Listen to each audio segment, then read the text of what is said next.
Hey guys, it's Matt. As usual, my regularly scheduled video has been slightly delayed because of breaking news headlines. I'll tell you about what's going on in the world in just a moment.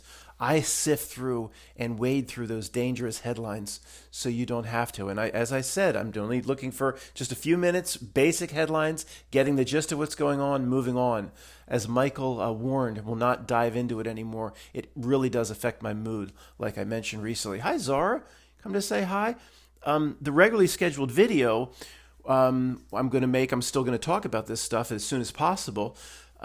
These Nag Hammadi texts that were discovered in a cave. Guys, you know, everything to me that comes from out there, the screen, sorry, Czar, is false. It's basically that simple. If it comes from your personal reality bubble or something closely connected, then that can be, at least from the definitions associated with this reality, real. Okay. Another Gnostic video was served up before me about the demiurge and the soul trap. It's worth talking about, guys. You know, there could be a trick or two at death. There's good reason, though. This is what I want to stress, why we should not be concerned about it. We are doing the work here and now for a reason. And whatever we learn here in terms of seeing through the trick will carry over even if there's a trick at death. But I'll talk about it.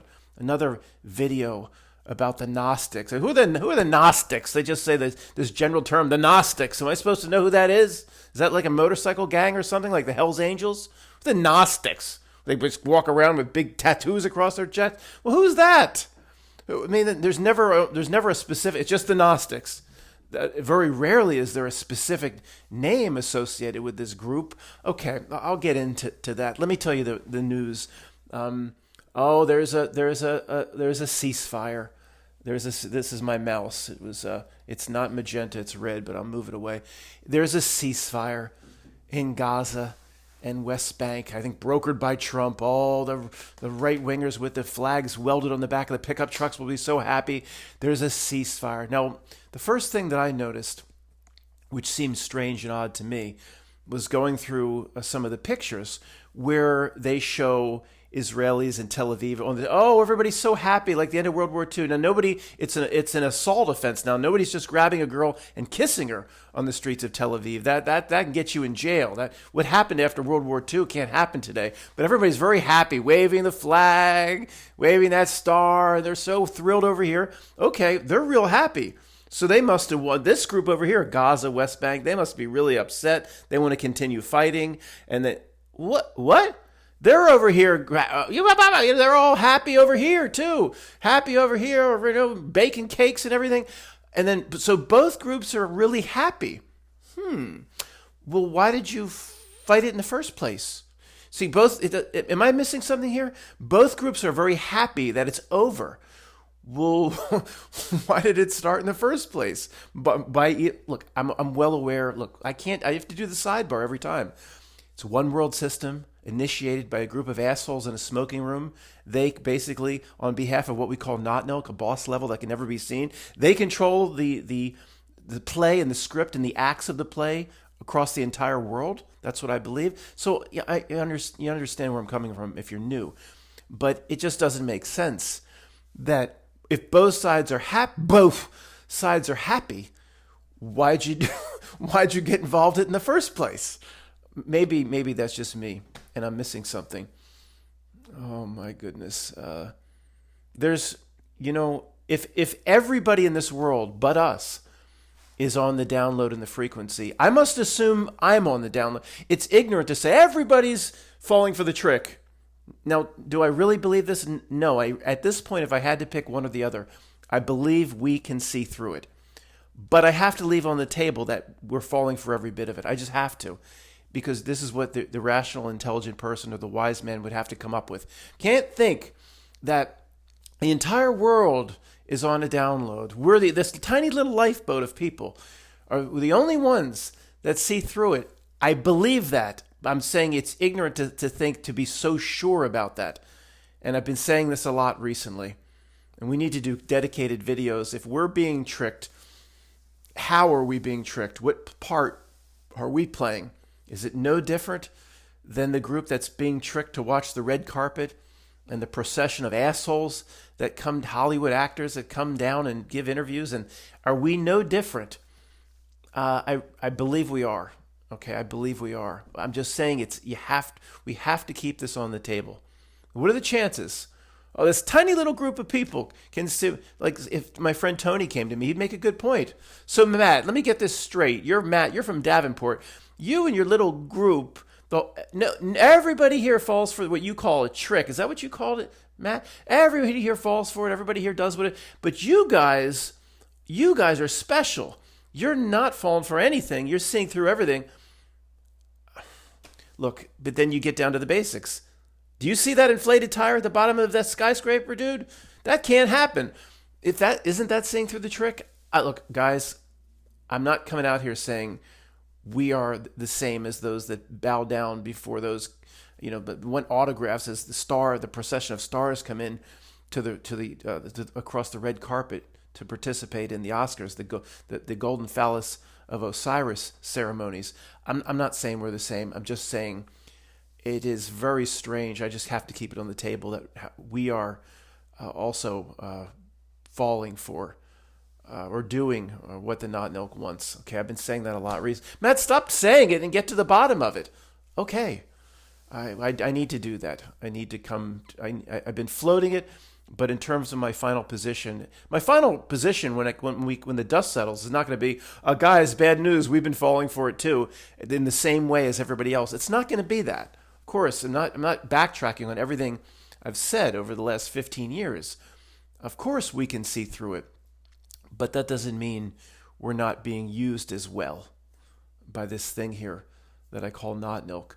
So, guys, let me just jump into what I was going to basically make fun of. But I will I will speak in a much more reciteer way, and I'm not joking about the use of that word now. It's now a real word in the vocabulary. And how does that?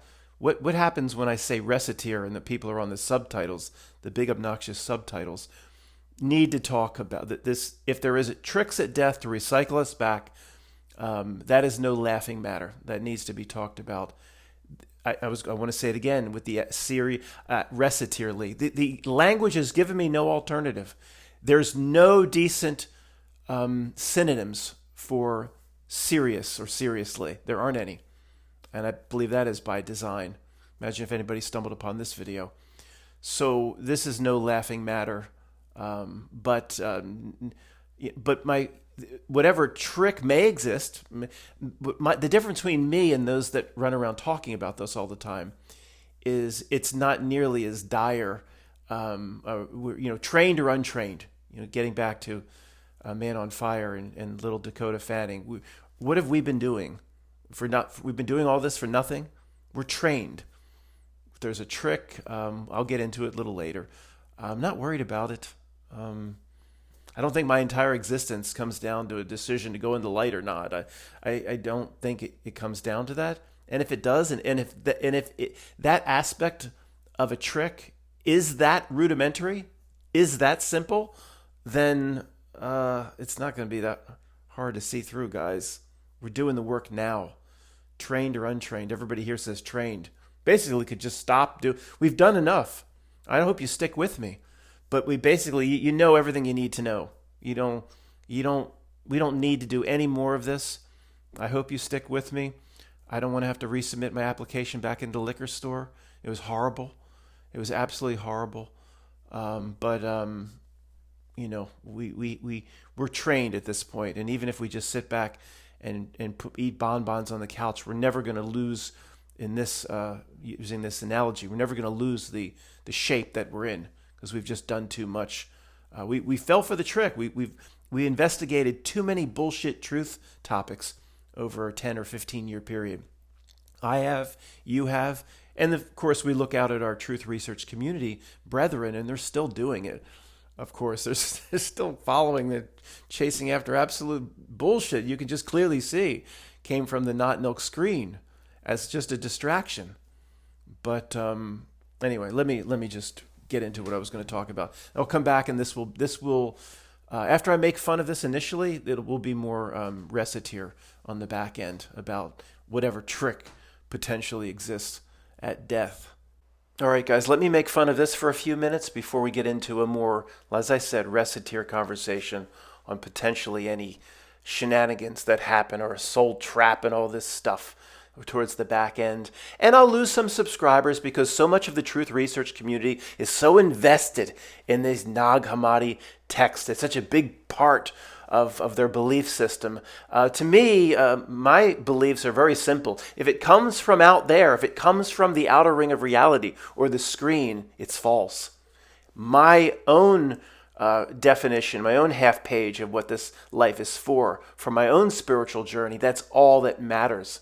And I suggest you also worry about yourself. Stop looking out there.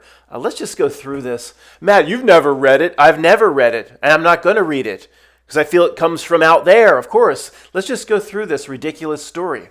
I don't care what it says. My reality is my own half page. If there's similarities with the Gospel of Thomas, then there's similarities. So what? I came up with a half page on my own. I don't need to go read nothing. That's my position. It may not be yours.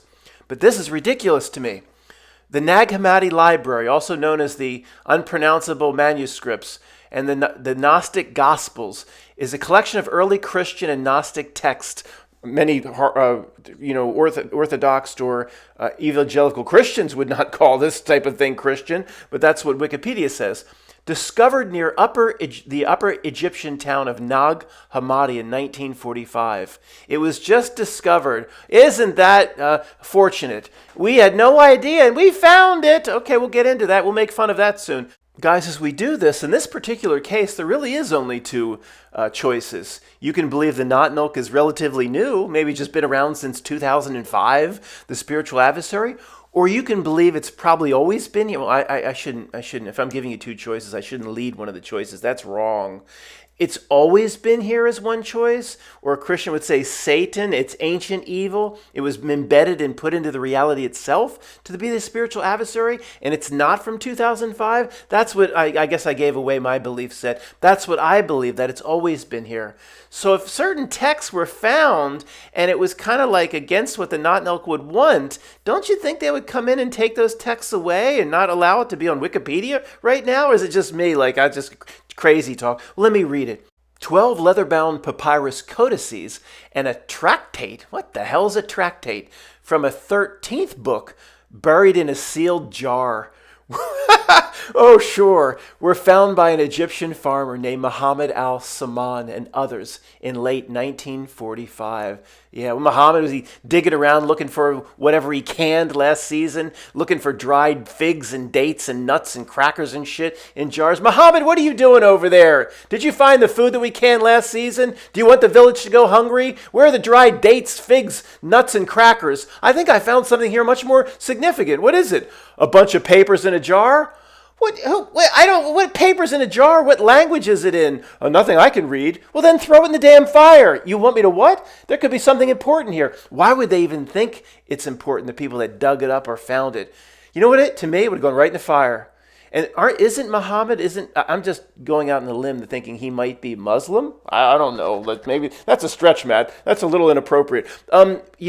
If they did get any semblance that this was Gnostic or Christian, it would have been, we need to preserve this. We're good Muslims. We want to take this right to the British Museum. I guess that did exist in 1945. We need to take this right to the British Museum. It could be something very important. To me, it would have gone right in the fire. And Ahmed or whatever was saying, Muhammad, you better get back to what we were supposed to be doing, finding our canning goods from last year, the dried dates, figs, nuts, and crackers. I'd rather eat than eat that.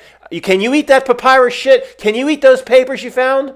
No. Then put it in the fire and find our food. Matt, making fun of this. Have you ever read it? No. Matt, this was found. The Knot Milk doesn't like this. This was found in 1945. Why can't you believe that, Matt? Again, I haven't been through it with a magnifying glass, but I just going out on a limb, if there's certain things here that the Knot Milk doesn't like, isn't really in line with what we believe the Knot Milk is all about, then I don't think the Knot Milk, even if Muhammad really did find this in a sealed jar, I don't think it would ever be on Wikipedia right now, and it would have never found the light of day. I think there's people all over the world that have discovered over time what you would call free energy. and the not milk. And you ever see Men in Black with Will Smith and Tommy Lee Jones? Something like that happens. I don't know if they have a pen or not to take away their memories, but they're visited and they're saying, oh, that it could. University research parks, in my opinion, all the time, well, maybe once a year, come up with something that could be very useful, something that could, say, put a big drug company out of business, or something that could relate to free energy. And to me, no, they're not allowed to put those good things forth and give those things to the people. I think the Tommy Lee Jones and the Will Smith and the Men in Black come in and say, oh, you discovered what could become a form of free energy? That's what they had in the 1800s for the World's Fairs, right? We're gonna make sure that people get that. You give that to us. Well, I don't want to give it to you. Well, do you realize who we are here? And we could take a walk if you want. Did you see that scene with Tommy in Shawshank where he took a walk with Warden Norton? I think you're going to just hand everything to us. There was a truth drop in Thor. That's a truth drop. Yeah, with what's her name? That horrible little actress that helped ruin Star Wars or whatever. And who played? I don't even know who played Thor. Please don't put it in a comment. Please don't put it in a comment. They come and take all Jane's stuff. The Men in Black come in. Some unrecognized form of the U.S. government comes and says, oh, you have research that there's this being Thor coming through the Bifrost and coming from another plane of existence. We're just going to take everything you've ever just take all their stuff. That's what happens all the time, because nothing that ever can benefit the people or society or free energy or any health or the medical cures, nothing ever finds its way out to the population. Obviously, the not milk steps in, but in this case, everything's real. The guy really found it in a jar. And Not Milk was powerless to keep this off Wikipedia. I see. I'm sorry. I'll shut the whole channel down and the video. Let me continue reading. Let's see what was in the jar. Was there an Archie and Jughead and a big thing, a Bazooka Joe in the jar? Where was I? In the writings of the writings in these codices comprised 52 mostly Gnostic treatises. But they also include 3 works belonging to the corpus Hermeticism and a partial alteration's the key, of Plato's Republic. Isn't that very fortunate? Not only did it have all these incredible reality reveals as to who you are spiritually, what the reality is all about. The Gnostic texts are based on this. What a great find. They also had the Corpus Hermeticism. Is that Hermes thrice great with his girlfriend stuff? Did they find the damn... Well, Matt, you quote the Kabbalion. I quote what I don't care where it came from. I quote what resonates with me and fits in my own half-page version of reality. All is mine. Consciousness came first. Do they have to deliver truth at times or drop truth, the not milk? It seems that way. Is this them fulfilling contract? Maybe. I'm just saying, I'm not going to, the truther that puts so much stock into this believes every bit of this ridiculous story. It was found and then it was brought forth. Come on. You have to be a little bit more skeptical of this. You have to first start by thinking it came from not milk. There could be 20% incredible truth, but you have to see what the 80% bullshit is. You can't think it's all legitimate. You can't believe in the ridiculous stories. And how about the other part of this? What just happened to be with these Gnostic texts? Plato's Republic. What a coincidence. And what does it say? The Corpus Hermeticism, which I assume is Hermes thrice great with his girlfriend. It's almost like in the smoking room. You could see it playing out, right? Well, we're going to put these Gnostic texts in a jar, and we got this guy all set up. Muhammad, I don't know. Maybe it was a little bit more legitimate than this, but let's just go with it. We got this guy, Muhammad, who's going to play the role of finding it. He's just going to find the Gnostic texts that we want to put forth. 20% truth, but 80% bullshit. We'll take the 80% bullshit because as not milk, that's what we do. And somebody raised their hand and said, I don't think if it was found just on its own, it'll really be believable. We need to put some other shit in there to make it more legitimate. We need to surround it with legitimacy to make it legitimate. Oh, you're Little George Soros. You're going to go far here. What should we put in there? Well, I don't know. I don't fucking throw in Plato's Republic or something. Then it makes it look more legitimate. That's a good idea. You're going to go far here, Little George. You're going to go real far. Would you like to manage a hedge fund someday that'll collapse currencies? You would? What else should we put? Put in the corpus hermeticism and Hermes thrice great shit in there. See, you want to surround it with legitimacy. That provides then legitimacy to the newly discovered text. Man, this George guy is going to go far. I mean, you don't have to be a genius. Just throw some shit that's already considered legitimate in there. You understand what I'm saying? Am I just making this up? Or does this scream of not milk to you? It does to me. Sorry. All right, let me close this section in a very recitative fashion. No joking around. Could it be all true? Absolutely, it could be all true. But you need to determine for your own half-page reality, however that's influenced by your religion or whatever, only if it jives with what your inner knowing. You cannot believe it to be true because of the story, because it was found. The story doesn't make any sense. Matt, it could be reverse psychology. Not really, because I'm probably the first one ever to present it like this, ever. So I doubt it's reverse psychology, where everybody thinks that it must be not milk, so no one's going to read it closely. I'm probably the first one to. That's how you're being used, Matt. It's reverse psychology. You're being used. All this doesn't matter.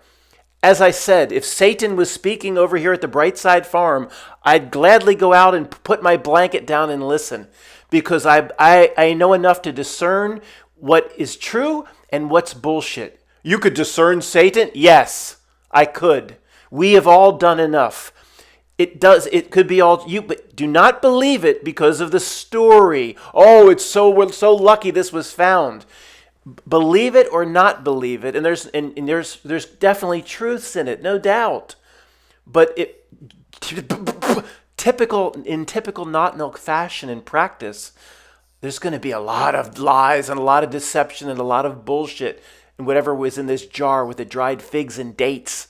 Okay, it's never going to be one or the other, all lies or all truth. You have to determine with your inner knowing what fits with your half-page reality. Not because no preacher said to believe this or that, or no priest or preacher, or what was Al Sharpton was classified. Lynn, he was classified as a minister. He went to divinity. So he got some sort of bullshit through the mail certification as a minister. That's why he was so effective in defending Tawana Brawley. Lynn and I just talked about that.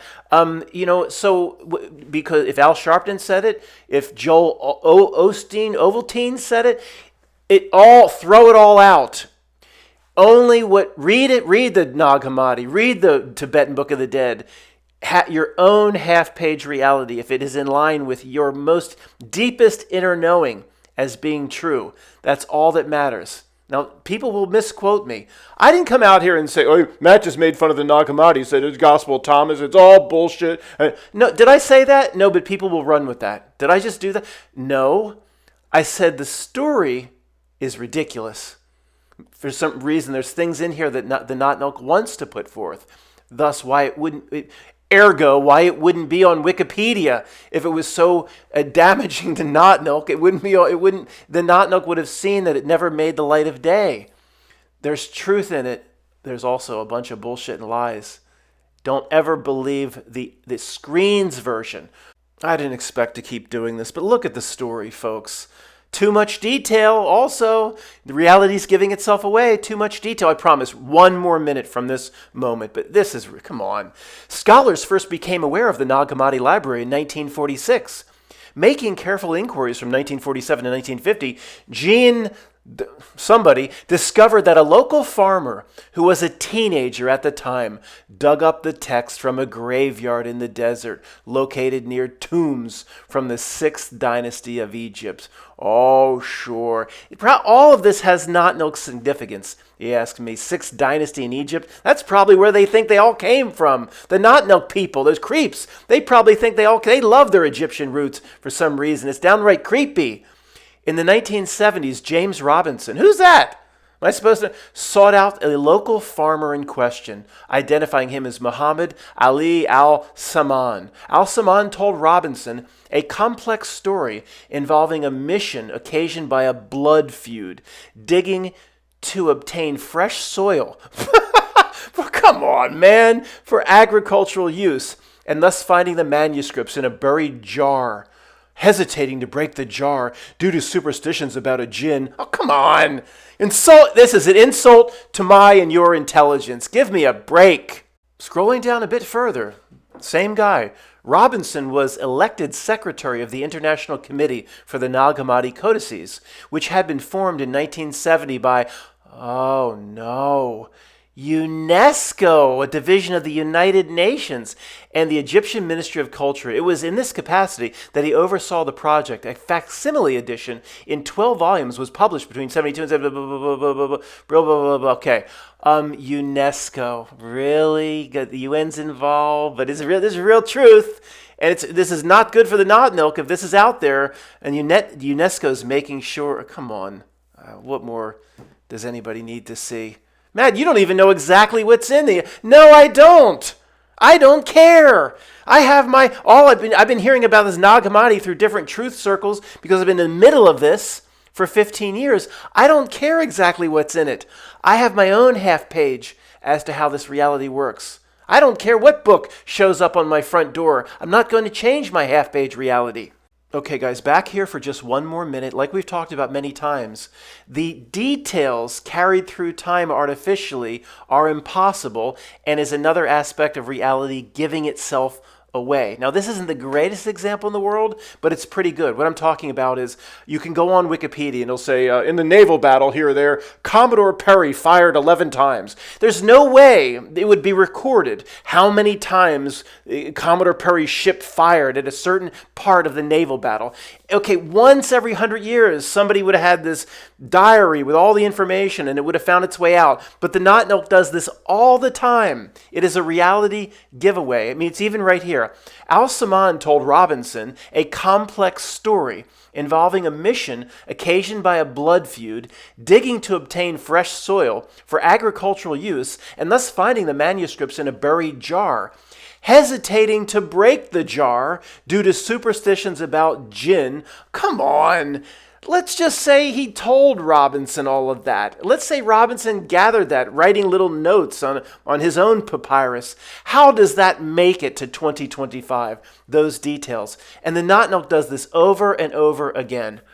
If there would be some sketchy thing in Wikipedia about, well, why was Muhammad al-Salam digging, or what was he looking for anyway? If anything were real, it would say, we believe he was looking for fresh soil and something about a blood feud. I mean, it would be very vague, and there would be no details that, well, I went to go dig, but I wanted to be very careful. I didn't break the bottle. Was it wineskins? Or I didn't want it because a jinn could come out, a genie could come out, a Muslim demon, a jinn could come out. That little detail would never make it to 2025. If this was the only example, fine. But it does this every fucking time. Okay, sitting here quietly for a few minutes, we need to name this phenomenon because it just does it all the time, where it just puts forth its ridiculous details over and over again, where only 1% of those details should find its way or their way to 2025. You may have a better name. I'll look to your comments, but mine is the Brutus Principle, sponsored by Julius Caesar. The Brutus Principle, sponsored by Julius Caesar, because the ultimate example of this is Julius Caesar was stabbed 23 times by by a group of Roman senators on the Ides of March. And they say that the Ides of March has this occult, esoteric meaning to Not Milk. It's what the Great Unwashed. So the Ides of March, to you, the Great Unwashed, that's just when Julius Caesar was stabbed. It's so much more meaningful. Well, what does it mean? I don't know. I ain't been to their Eyes Wide Shut party. Everything is 3 layers. You know, what the layer that's given to the Great Unwashed, the Statue of Liberty. That's Lady Liberty. Well, there's maybe 5 layers with the Statue of Liberty. What it really is, what the 11-pointed star under, quote, her, him, her, is. The feet, look at the feet of a man. Look at the nose of a man. This is, okay, let's not stray too much. We could do hours and hours on this.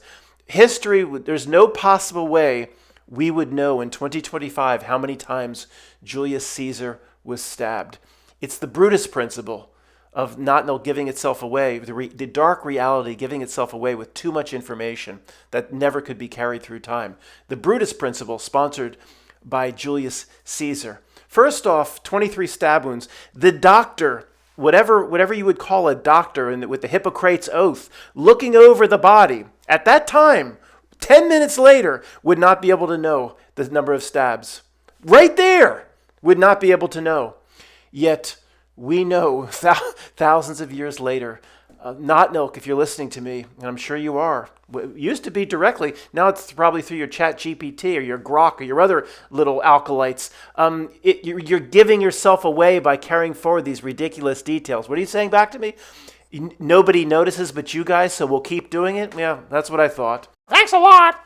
Okay, guys, I've got to complain about this. For a few minutes, you go to the Nag Hammadi entry in Wikipedia, scroll down, part of a series on Gnosticism. I'm getting tired of this bullcrap. You know, in general, if you back up, I'll pick on these Gnostic, this strange stuff in just a moment. The demiurge, I'm tired of hearing about this demiurge character. I'm tired about hearing Sophia.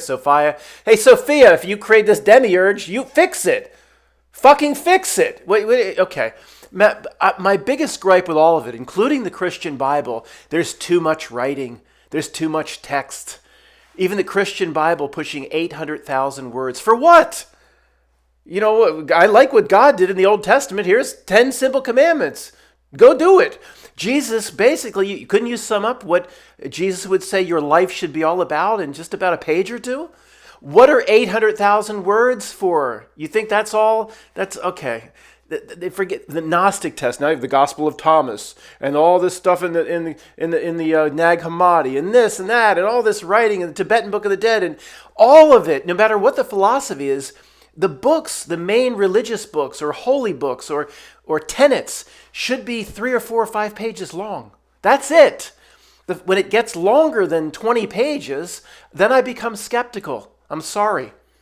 My half-page reality doesn't exist because I'm not a moron. Chet said, I'm not a moron, you know. But I'm not a dummy because I just can't think of anything else to write. It's because, look around the world. See how complex it tries to make everything? You see that's one of the biggest tricks of this reality, how complex everything is? It's 2025 and it's still hard to pay bills. And they go late and this and that. The complexity is all by design. So when I see the complexity and all these new books and the Gospel of Thomas and what did the Da Vinci Code say? And Mary Magdalene had a gospel. She may have, Lee. Tom Hanks said, she may have. Play fair, Lee. And Lee says, you have the codex, the red hides beneath the rose. What else? Okay, sorry. All this, even the Christian Bible, 800,000 words. For what? For what?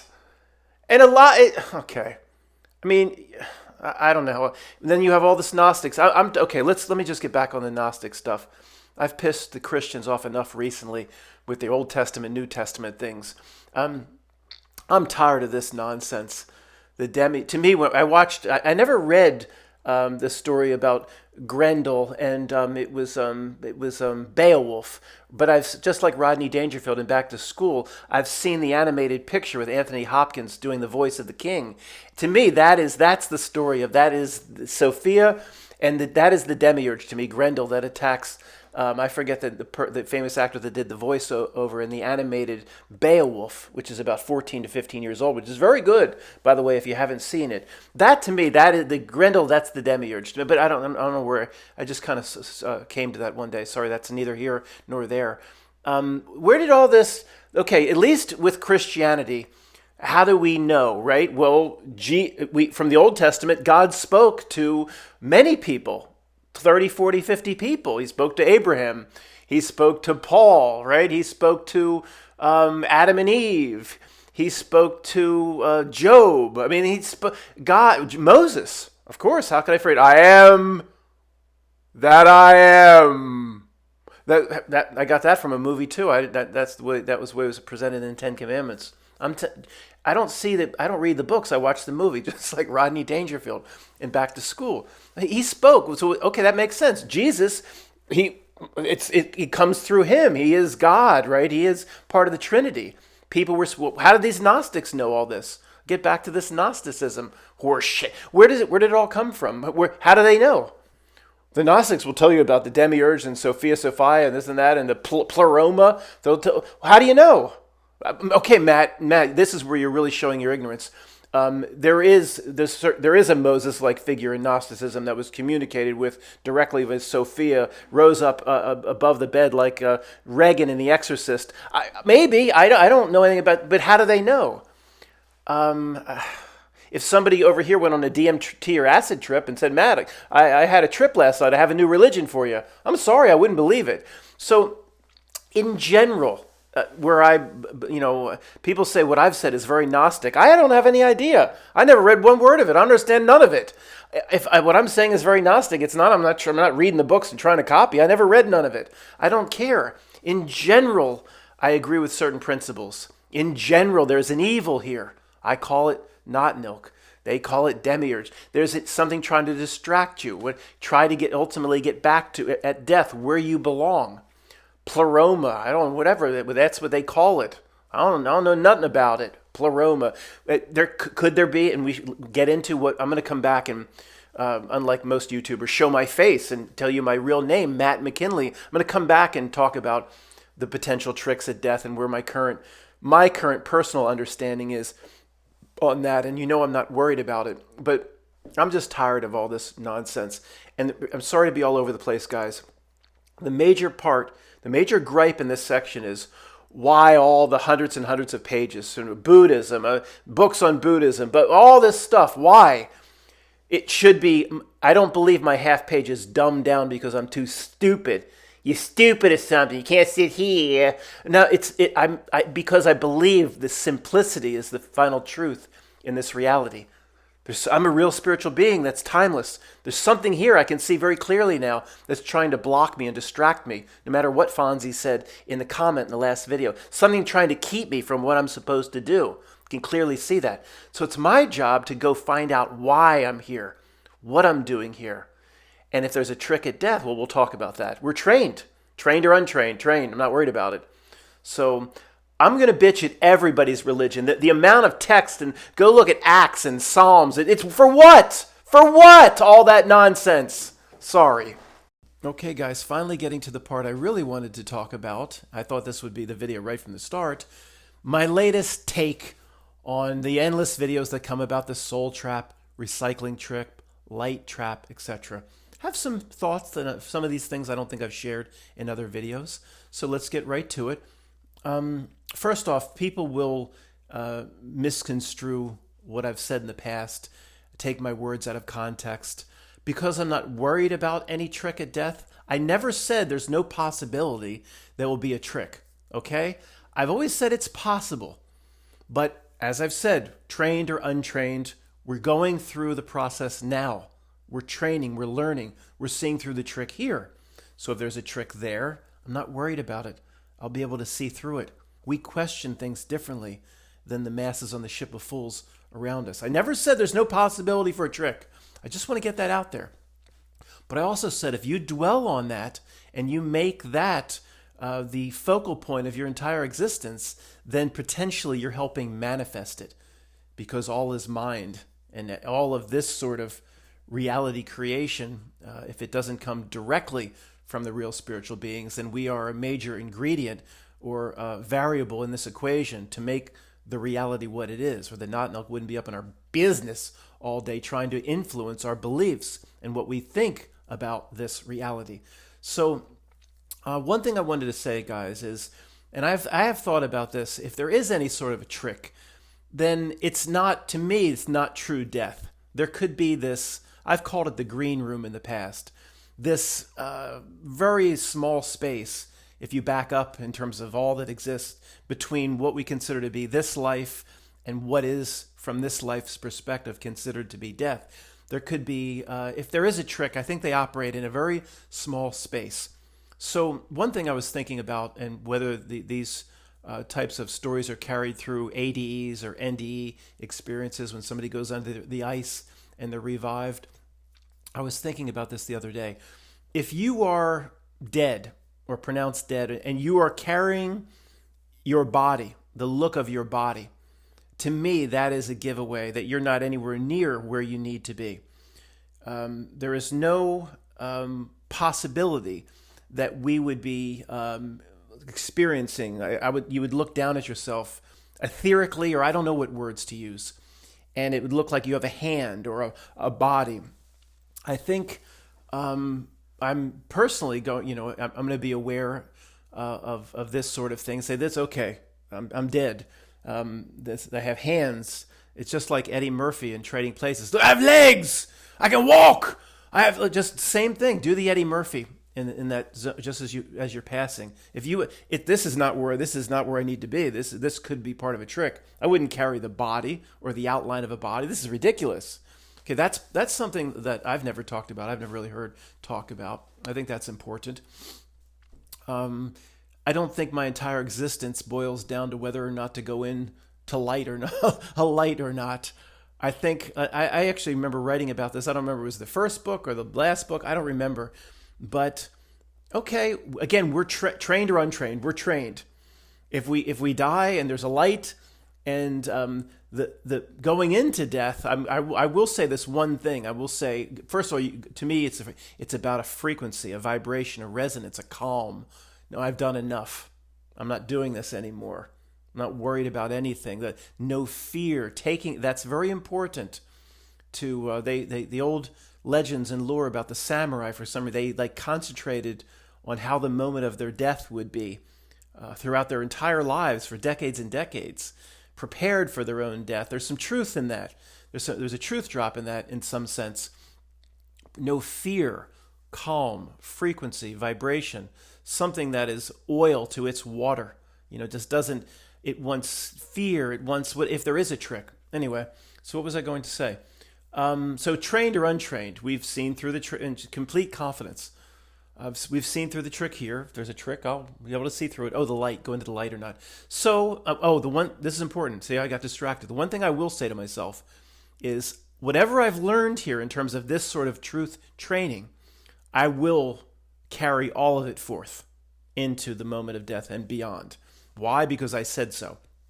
Everything I've learned about seeing through the trick, I will carry forth. They try to do another little mini tidy bowl mind wipe or something in the moment of death. Everything I've learned, I'm keeping. And Joe in Mexico say, make sure it tries to take your memories. It's a bit he's big on that. They're your memories. I say this once a week. When I say to I really want to remember what happened just now. But I've said many times, I'm going to remember everything from this existence and carry it forth. I'm going to take everything I've learned, the Rocky training, with me through the moment of death. So the light trick comes. Say it's a trick. I don't know. But I'm saying we don't have to determine now. The point is we don't have to determine. We don't have to determine now if it's a trick, because we're trained and we can determine then. Oh, there comes Belle, my little torty Belle. Come here, sweetie girl. Come here, sweetie softy. Come here, Belle. And then here's Addie and Belle and Cooper and Tuxie. And but Matt, the cat. That's a sick perspective. The cats are going to come before loved ones. And for me, yeah, sorry. So I can determine. Okay, wait a second. I'm trained. This could be a trick. Okay. So, like I wrote about in one book, what are they just like that scene in Star Trek Voyager where the archonic being gets impatient? You could say, look, I'd like to believe this. This feels great. It really does. I mean, I'd like to. Is there a lounge chair I can get here? I'm gonna sit in front of this light. It feels wonderful. But you understand. I want to talk to who's in charge here. Belle, who sent you in here? Addie, who sent you here? Somebody sent you in here. Okay. I need to see. We've learned that this could be a trick. I need to be sure. So what are they going to do? They're going to say, you got 10 more seconds. It's going to be the Jeopardy music. But you get in this light by the end of the Jeopardy music. No final Jeopardy for you. No final. No, you try to write your answer late. The electronic pen don't write. But I was going to say, who is President Lincoln? I would have got it right. Do. If it puts pressure on you, or say, well, I don't. I was told this could be a trick. I need to really. If I have to spend 1,000 years figuring it out, what are they going to do? I wrote about this in a book. They're going to say, we don't have 1,000 years for your spiritually broke ass. You get in here. If you can get it, why don't you turn around and try to play a trick on it? If you can get it to be belligerent or nasty.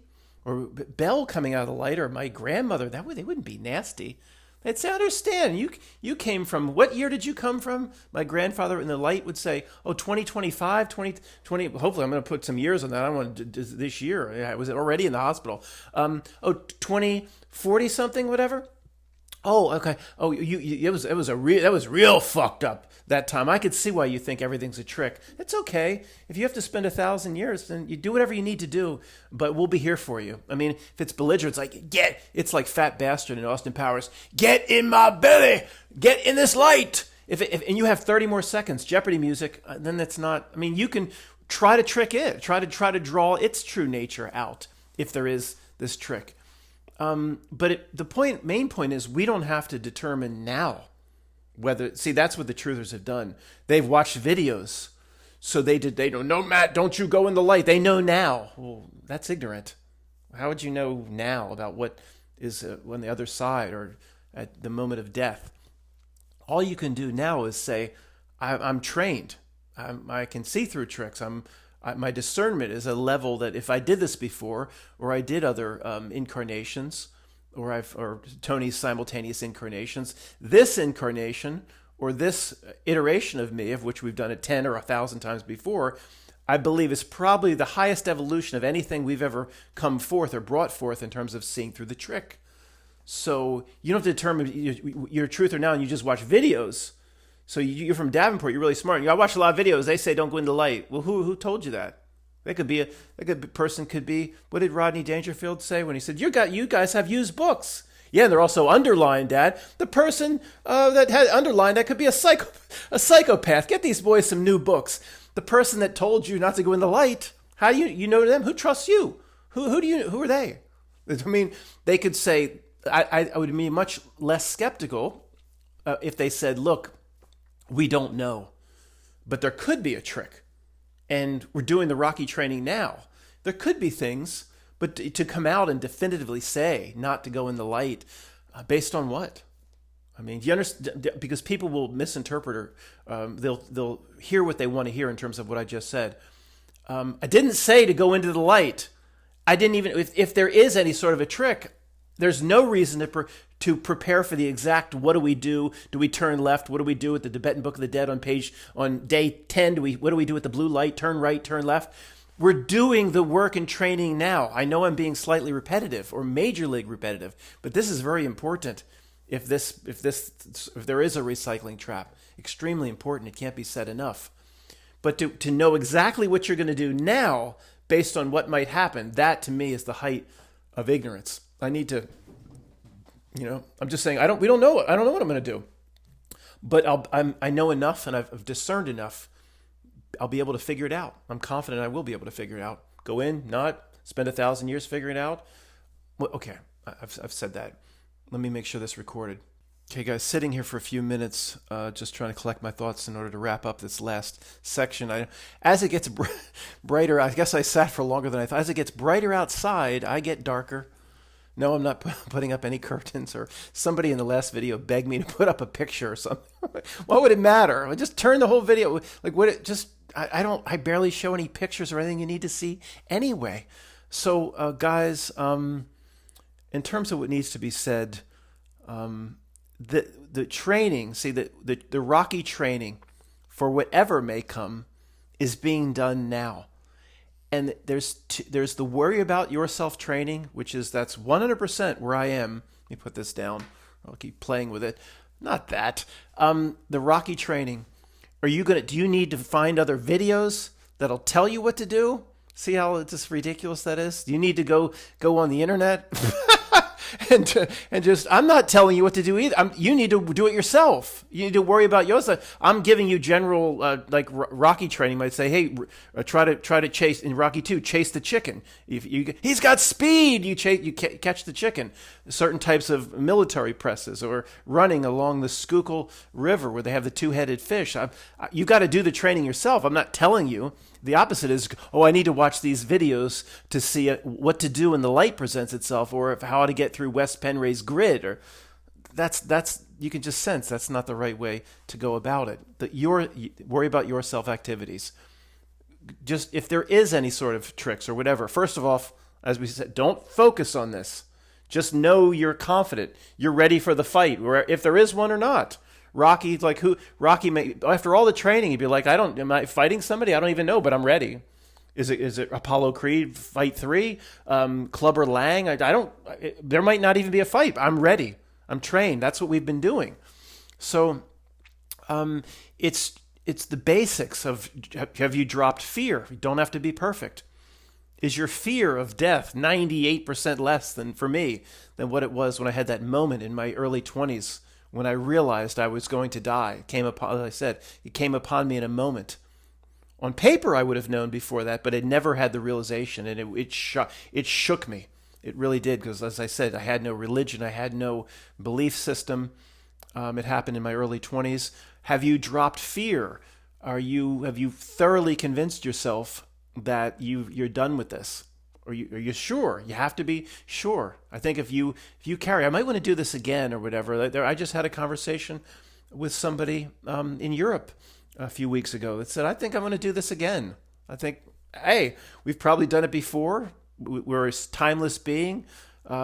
Trillions of years are on our side. And, it's not. I know to many of us in the truth research or community or this community, that's to say you want to do it again is like blasphemy. Oh my God! Somebody said they want to do it again. It's okay. I mean, it might be. We don't know if there is a little archonic being, it comes down or whatever, and there's something. Oh, here's my light. Want to go into it? No. Who are you? I'm him. Oh, you're that archonic being. These videos talked about. Go fuck yourself. Get out of here. I mean, the archonic being was. Wait a second. Before you're going off to find this pleroma. I'm not Gnostic. Oh, you're going to find source or connect, whatever you may. That you realize how boring that shit is? Why you think you came here in the first place? That's the only argument that these archonic beings that I'd listen to.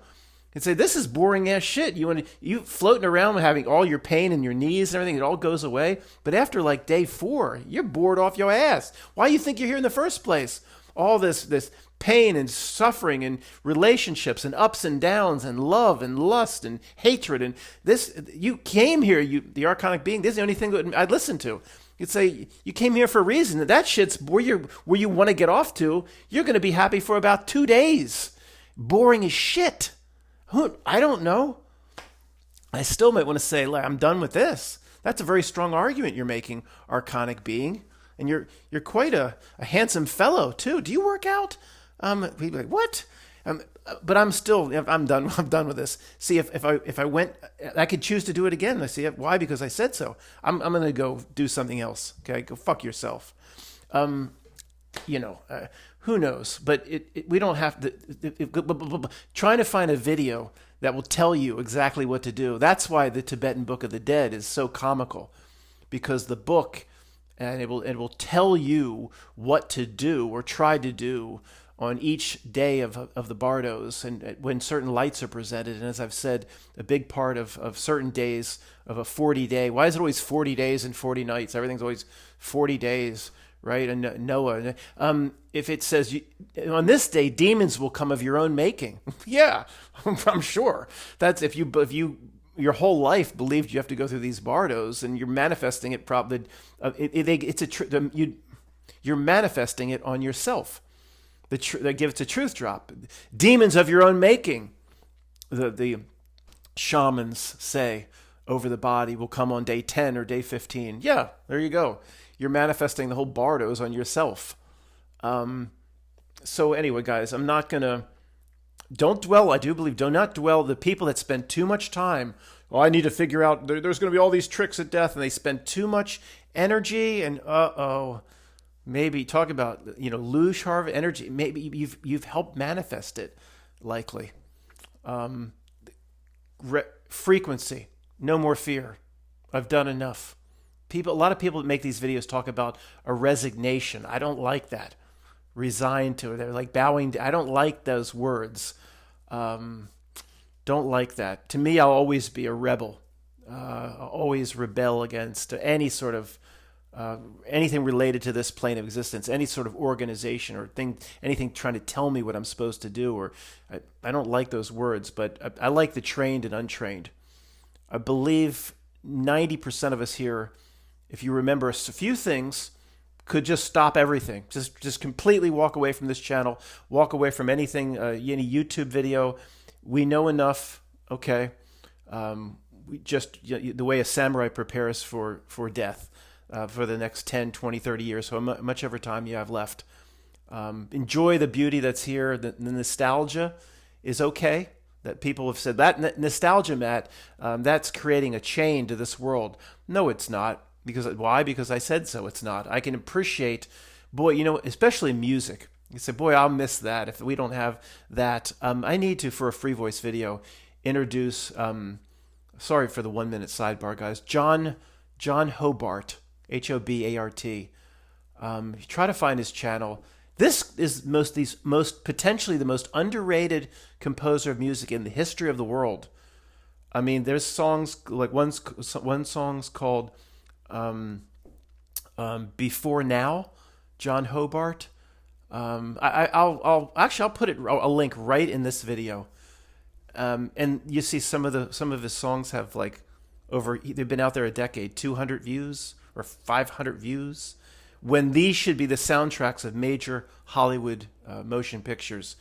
This is a real spiritual being that Hollywood and professional music production wants no part of. It just doesn't make any sense why this stuff isn't world famous. It's that good.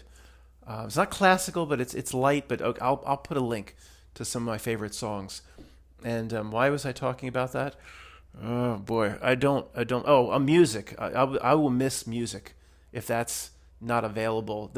The way, and it won't be the same wherever we're going, whatever pleroma we're off to find. The way it incites the emotion of these emotions of the body, and the way music stirs, that will be missed. That will be missed. And every so many videos, somebody puts a really negative comment. I'm tired of this. It's almost like a comment like they're going to go off and do something to themselves, and it's really depressing. I'm tired of this. I can't take it anymore. And it's such a horrible attitude. I mean, I understand our lives are very, very difficult, but there's beauty here that can never take away. I mean, it almost brings me to tears. It's so amazing. And once a day I go, experience is incredible in terms of like a little, I told you, a little super spiders, a little gray with us, or a little, I mean, they could bite and they have a little venom. And they're so fast. They have little marks and streaks and little, not the big gray spiders, we call them wolf spiders here, the little tiny ones that are like lightning. I put every time, not that I'm like some sort of Dr. Doolittle, I'm not saying that, but I put my hand out, come on now, and just like lightning, go boom, jump right on my hand. It's just incredible to me. Anyway, so Matt, we don't need this tree hugger back end bullshit. Okay, just whatever, you have 10 years left, 15, 20 years left, no fear. Some timeless being, frequency, resonance, no fear, not worried about it. I'm trained. If there's light, I'll figure it out when I'm there. Okay, big deal. I'm not that, but certain amount of training still left to be done. Constant recognition. I'm not with this thing that they say I am. I'm not that. I'm just as an experience. The straw man, all caps. That's not me. That's not the true me. Even what you look at in the mirror, it's not you. This will be left behind. It's okay to leave this behind. The physical will be left behind. I mean, that's what it has. That's its ace in the hole. That's its its temptation is about the physical, and you have to get yourself in the mindset that this is time to move on, and being, any sort of, like I said, any sort of nostalgia, or I'll miss music, or that's not Jacob Marley Chains. That the nostalgia, I believe, comes, as I've said, because we know this is our last time. There's certain people or family members around me that are very old, and it's almost like I almost say to myself, why aren't they more interested in this, or I'll show them something, or an old picture, or songs from the 70s, or whatever it may be. Why aren't they more into say, oh, it's almost like they know they're going to do it many more times. Do you get that sense with many of the people around you? It's like, why aren't they holding on to this a little bit more? It's like, well, I'll do it again. I mean, it's almost, they're not consciously aware of that, of course, but it's like a part of them knows that I'll do it again. I'll do it 100 more times. It isn't coming out right, but you know what I mean. Where to us, it's like, oh boy, it's so incredible, the nostalgia of certain things, because we may never experience it again, and that is not a Jacob Marley chain. Most love. Why? Because you said so. But it's just natural. If you're never going to, like I said in other videos, so even as a young person, when we didn't know nothing about nothing, the last day of high school, you might have looked back and said, it just hit me. I'll never come this way again. Like, just take a quick look. I mean, don't look back, right? There's that, we talked about that being a potential truth drop, and we're not going to get into it here. But what I originally said about don't look back, it does seem to be somewhat in conflict with what I'm saying here about it's okay to have the nostalgia. I'll try to reconcile that and talk about that, at least my take on it in a future video. Everything is just the truth drop of Nikola Tesla. Everything's about vibration, resonance, frequency, however he put it. Everything's about the 369. Everything's about vibration, frequency, resonance. Nikola Tesla is a caricature, whether he's real or not. But there's truth in it. What does that truth mean to me? Everything is about frequency, resonance, vibration, which is the vibration of no fear, of whatever that we need to take into the moment of death, trained or untrained. The moment in the never-ending story when Atreyu, only a warrior of complete confidence can walk through the two, whatever they were, giant griffins or whatever the statues were that would come alive, and but not that we have any sort of a test. I don't believe there's any sort of a test like that at death.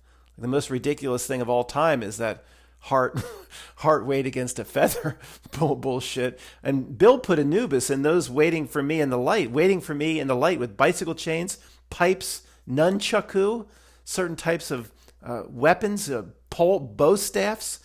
Anubis, Matt, you've got ancient Egyptian gods waiting for you in the light. You're screwed. No, I'm not. No, I'm not. Neither are you. Anubis, you dog-faced ugly mother. Better not be waiting for me in no light. Get all out of here. I'm not worried about it. Neither should you be. Thanks for listening.